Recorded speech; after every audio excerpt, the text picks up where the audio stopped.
क्या आप लोगों के पास में पैसे की कमी है कि आप होटल का भोजन नहीं कर सकते? क्या आप खरीद कर भोजन नहीं कर सकते?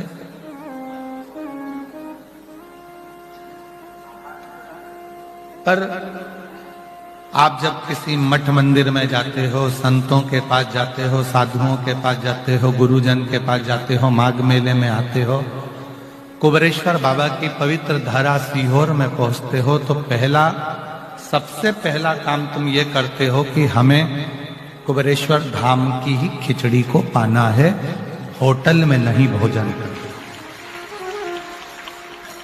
माघ मेले में आते हो तो आप सबसे पहले ये विचार करते हो कि हमें माघ मेले में संतों के दरवाजे से भिक्षावृत कर कर मांग कर थोड़ा सा भोजन करना। हम मठ मंदिर में जाते हैं तो ये प्रयास करते हैं कि थोड़ा सा भोजन, थोड़ा सा प्रसाद हमें वहां से मिल जाए, थोड़ा सा। और जब वो थोड़ा सा प्रसाद हमको मिलता है तो हमने अपने साल भर में जितना भी व्यर्थ का कुछ खा लिया होता है, व्यर्थ का कुछ पा लिया होता है, तो वो संत साधु मठ मंदिर या कहीं कुबेरेश्वर धाम की थोड़ी सी भोजन प्रसादी पाते हैं तो हमारे भीतर के जो गलत विचार हैं, गलत विकार हैं, वो धीरे धीरे समाप्त होते चले जाते हैं, धीरे धीरे समाप्त होते। उन विकारों को समाप्त करने के लिए संत के दरवाजे का, साधु के दरवाजे का, गुरुजन के दरवाजे का, शिव के दरवाजे का थोड़ा सा भाग जरूर, थोड़ा सा।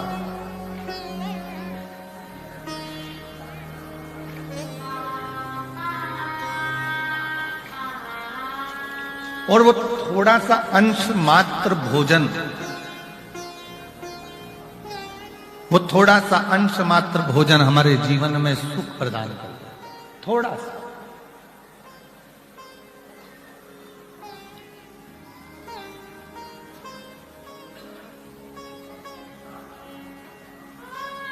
आप आए हो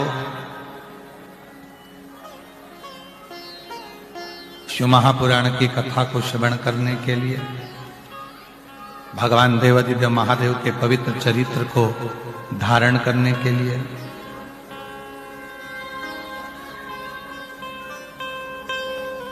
और दुनिया के लोगों को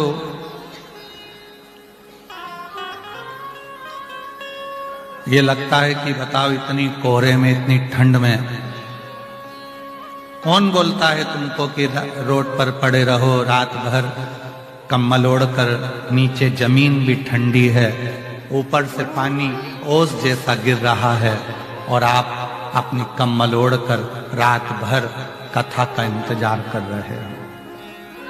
रात इतने कोहरे में, इतनी ठंड में आप सीहोर वाले बाबा का इंतजार नहीं कर रहे हो। इतने ठंड में, इतने कोहरे में आप उस शिव का इंतजार कर रहे हो जो कैलाश पर बसता है, काशी में बसता है, उज्जैनी में बसता है।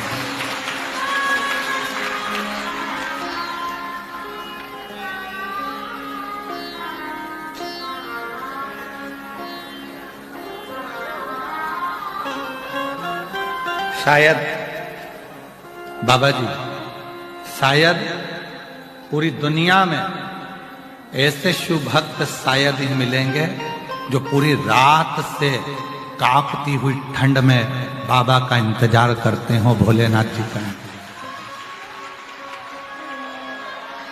शायद पूरी दुनिया में, और पूरी दुनिया की बात कर रहा हूं, पूरी दुनिया में ऐसे श्रोता, ऐसे शंकर के भक्त शायद मिलेंगे जो रोड पर, नाली के किनारे, गटर के किनारे, रोड पर अपना एक पतली सी पन्नी बिछाकर, शाल ओढ़कर, कम्बल ओढ़कर रात भर से इंतजार कर रहे हैं और कोहरा पड़ते जा रहा है रात। शायद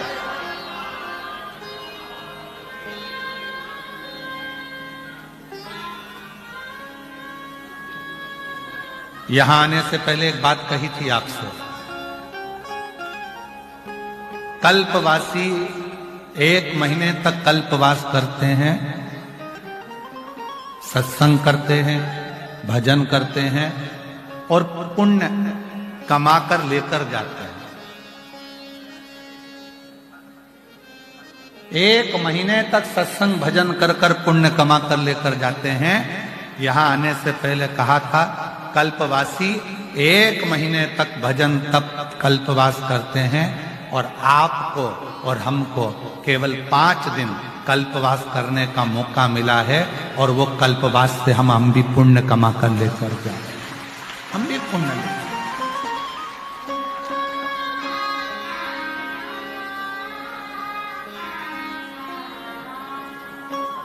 और मेरी जीजियों, कल्पवासी एक तंबू के अंदर, एक टेंट के अंदर रहे होंगे 1 महीना, पर आपने वो कल्पवास करा है कि खुले आसमान में रोड पर सोकर माई गंगा की गोद में संतों के आशीर्वाद से, साधुओं के आशीर्वाद से बैठकर रात निकालकर भगवान की कथा का रसतत्व ग्रहण करते हुए, भगवान की भक्ति को करते हुए अपने ये दिन निकाले, अपने दिन।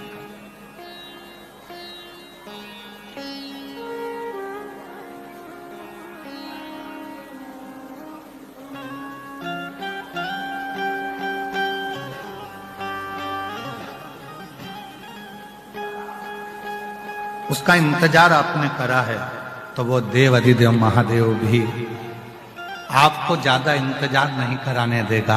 आपकी खुशियां आपकी झोली में जरूर है।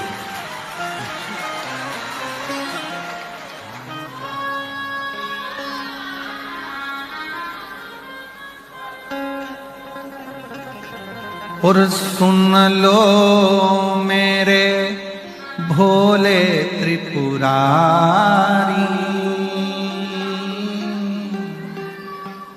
हे मेरे शंभु, हे मेरे त्रिकालदर्शी, हे मेरे कैलाशी, हे मेरे अविनाशी, हे मेरे शंकर, हे मेरे शिव, हे मेरे ओघड़दानी, हे मेरे शंभु, हे मेरे शंकर। या आपकी कृपा से कुछ हमें जो श्वास मिली है वो श्वास आज कृतार्थ हो गई, जो हमने गंगा जी के तट पर, त्रिवेणी के तट पर बैठकर, त्रिवेणी के घाट पर बैठकर ये पवित्र कथा का रसतत्व ग्रहण किया।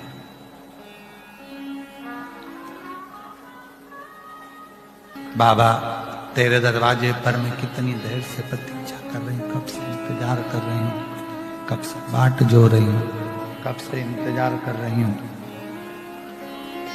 तेरी कृपा, तेरी करुणा, तेरी दया जरूर होगी, यह निश्चित है और होगी। जब माता अंजना जी के गर्भ से संतान नहीं हुई, सालों निकल गए, माता अंजना जी के गर्भ से संतान उत्पन्न नहीं, दुखी हो गई। कहां जाऊं, किससे कहूं कि मुझे औलाद नहीं हो रही है, मुझे संतान नहीं हो रही।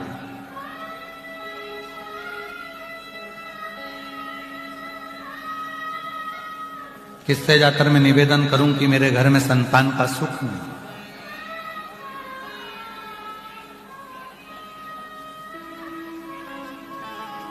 और केवल एक नारी होती है जिसको बहुत सुनना पड़ता है।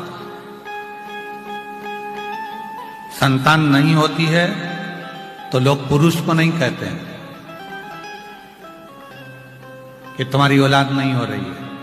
संतान नहीं होती है तो लोग स्त्री को कहते हैं कि ये इसको औलाद नहीं हो रही है, संतान नहीं हो रही है, ये गर्भ से नहीं है, इसकी औलाद नहीं हो रही है, संतान नहीं हो रही है। अपशब्द भी अगर कहे जाते हैं तो केवल स्त्री को कहे जाते हैं।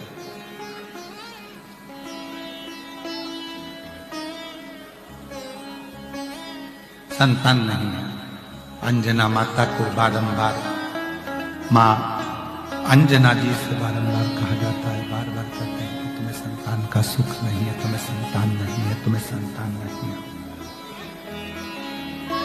तुम्हें औलाद नहीं है, संतान नहीं है। थक गई माँ अंजना माता, सुन सुन के थक गई कि मुझे औलाद नहीं, मुझे संतान नहीं, मुझे संतान का सुख नहीं। तब माँ अंजना केसरी बाबा से बोली कि मेरे घर में औलाद नहीं होती है, संतान नहीं होती है, अब मैं किसको जाकर कहूं, किससे निवेदन करूं, किससे प्रार्थना करूं? तो केसरी बाबा ने कहा, एक बेटी अगर अपना दुखड़ा किसी से कह सकती है तो वो अपने बाप से कह सकती है, अपने पिता से कह सकती है।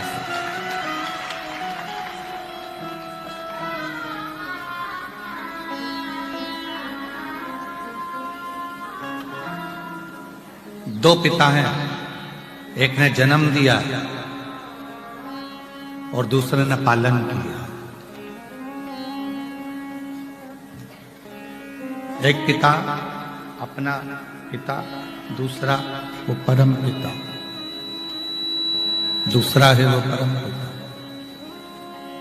वो देवाधिदेव महादेव भगवान शिव, वो घरदानी शंभू त्रिकालदर्शी कैलाशी अविनाशी शंकर, वो भी पिता। और मेरी जीजियों, आप बाहर की आवाज बढ़ा रहे हो, अंदर की आवाज नहीं बढ़ रही है। मेरी जीजियों, अपने दुखड़े को अगर कहना है तो एक बार अपने पिता देवाधिदेव महादेव से जाकर, राधे तुम आके सुनो यहाँ बक्सों के पास, देवाधिदेव महादेव के पास, भगवान शिव के पास, भगवान शंकर के पास, भगवान शिव के पास जाकर, भगवान शंकर के पास जाकर अपने दुखड़े को जरूर कहना चाहिए। भगवान शिव से अपना दुखड़ा जरूर सुनाना चाहिए, जरूर।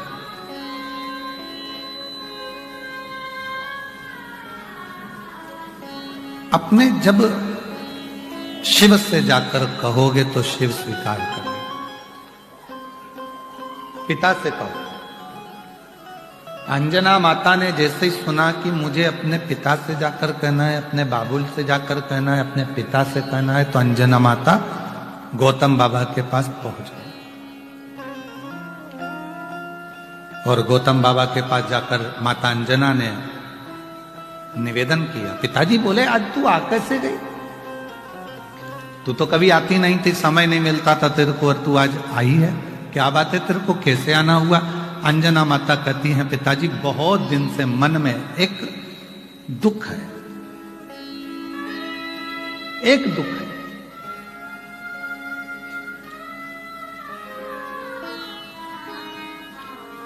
पिता जान गए। पिताजी ने कहा, तू अपने मुख से मत कह कि तेरे को क्या दुख है।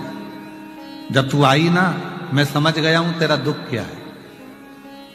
तेरी गोदी में लाल नहीं है, संतान नहीं है, यही दुख है ना। पिता परमात्मा दोनों एक ऐसे होते हैं जो बेटी का चेहरा देखकर पहचान जाते हैं कि इसको तकलीफ क्या चल रही है, इसको दुख क्या चल रहा है, इसको कष्ट क्या है, इसको तकलीफ क्या है।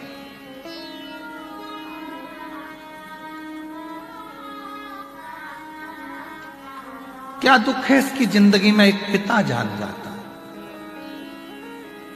लोग कहते हैं कि बेटी की विदाई में सबसे ज्यादा मां रोती है, पर शिव महापुराण की कथा कहती है कि बेटी की विदाई में जितना बाप रोता है उससे ज्यादा दुनिया में कोई नहीं रोता, कोई नहीं। बेटी की विदाई में जितना रोता है वो बाप रोता है, बेटी की विदाई में जितना रोता है वो पिता रोता है। जब मां जगत जननी पार्वती जी, जब माता पार्वती जी, जगत जननी पार्वती जी जब विदा हुई पार्वती माता जब विदा हुई, शिव पुराण वर्णन करती है कि 18 रात्रि तक हिमालय राज ने भोजन तक ग्रहण नहीं किया। कितनी रात्रि?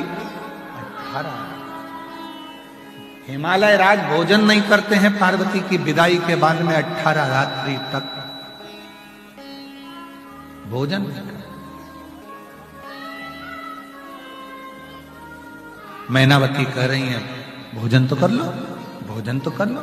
जैसे ही भोजन की थाली के सामने जाकर, जैसे ही भोजन की थाली के सामने जाकर हिमालय राज बैठते हैं और बेटी पार्वती जी हिमालय राज के साथ में बैठकर भोजन करती थी, तो भोजन की थाली पर पार्वती जी की याद आ जाती है और भोजन की थाली छोड़कर हिमालय राज अपने कक्ष में चले जाते हैं। प्रेम,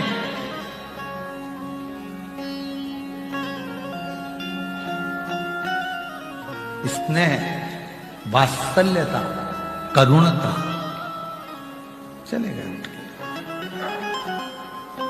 18 रात्रि निकल गई, हिमालय राज ने भोजन नहीं किया।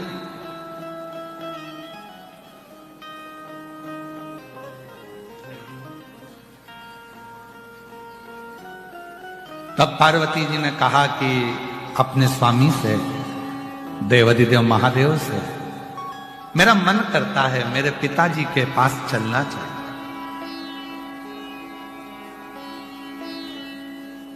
मेरे पिता के घर चलना चाहिए। जिन्होंने कन्यादान करा है उस पिता की देहली सूनी हो गई हो। शिव जी कहने लगे चलो मैं तुमको तुम्हारे पिता से मिला कर लाता हूं। ले गए और ससुराल का सुख जो मिलना शंकर जी को प्रारंभ हुआ, 1 महीना नहीं हिले। शंकर जी ससुराल में इतना माल पाए, 1 महीना। दुनिया के लोग कहते हैं सावन का महीना काय का होता है, तो कहा शिव जी की आराधना का। तो सबसे पहले शंकर जी की आराधना सावन के महीने में किसने करी थी? तो कहा पार्वती जी ने करी थी। पार्वती ने करी वो ठीक है, पर उसके बाद फिर किसने करी? तो कहा उनकी सासू जी मैनावती ने 1 महीने तक अपने दामाद की जो सेवा करना प्रारंभ करी, तो देवाधिदेव महादेव ने वरदान पर वरदान देना प्रारंभ